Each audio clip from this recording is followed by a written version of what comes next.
It started with silence. Not the peaceful kind. The kind that hums between two people who have stopped pretending to care. 2 weeks ago, my wife said it like she was granting a royal decree.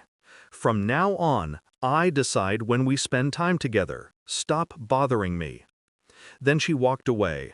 Her heels echoed down the hallway, the sound fading like the last thread of civility between us. I didn't chase her. I didn't argue. I simply watched.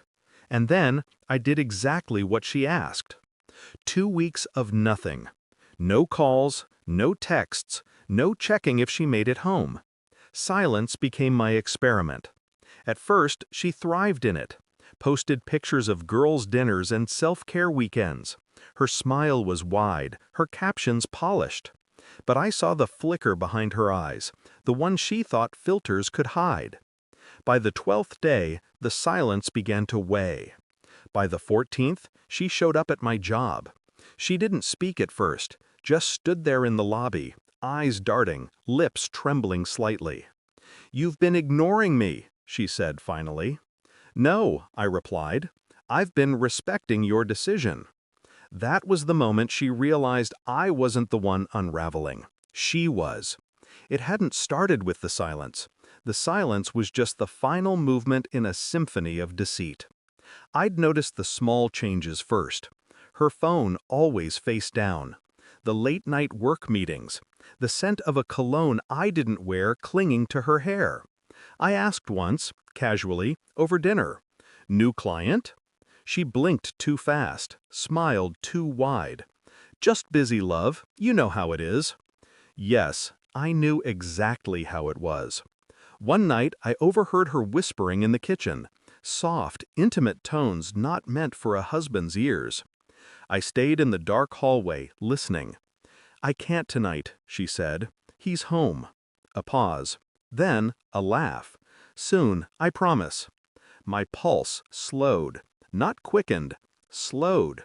A strange calm wrapped around me like frost. From that moment, I didn't confront. I calculated.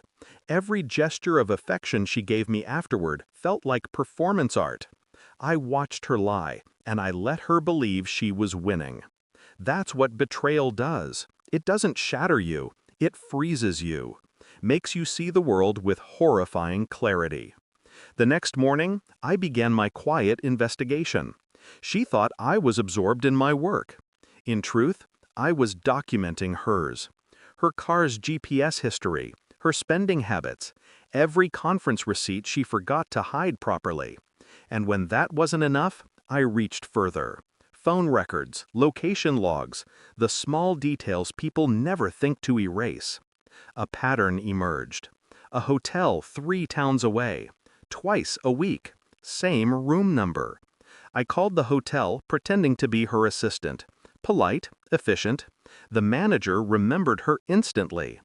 Oh yes, Mrs. Hale, always polite. She and her husband love the corner suite. Her husband. Interesting. I requested the invoice to be emailed directly to me. She had used my company card. That evening, she came home humming.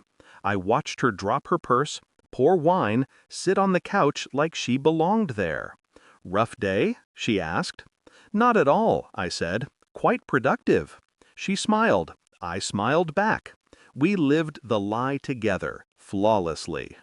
Every word she spoke that night etched itself into my mind, not as pain, but as data, evidence, proof of how far someone will go when they think you'll never act. The evidence arrived on a gray Thursday morning. Hotel receipts, photos, a record of every payment, every date. Her meetings had been with my company's regional manager, the same man who once toasted to our marriage at our anniversary dinner. That evening, I waited for her in the kitchen.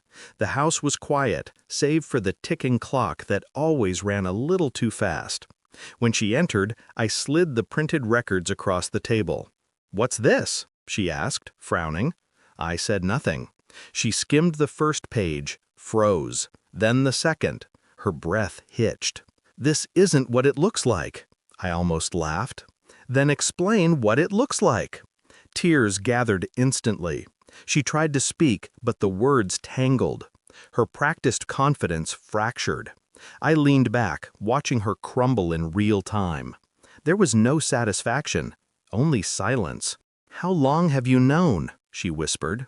"Long enough," I replied. And then I left her there, sitting under the soft kitchen light, staring at the ruins of her illusion. I didn't yell, I didn't throw her out. I let time do that for me. 2 weeks later, she called again, this time from her mother's house. She wanted to talk things through, to heal. I didn't answer. Instead, I focused on something else. The villa in Switzerland I'd quietly purchased last year under my name alone. While she begged for attention, I planned my exit. Thanksgiving arrived. My daughter-in-law called, voice sharp with disdain. "If you want to join Thanksgiving, come wash the dishes." I smiled.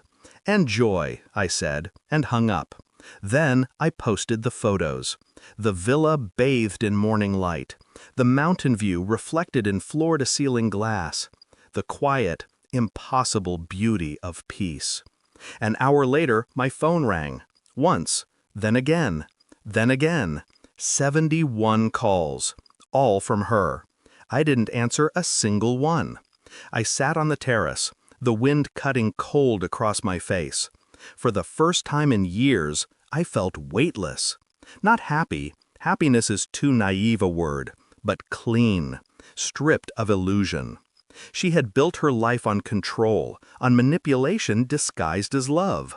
But when silence became my weapon, she learned what real absence feels like.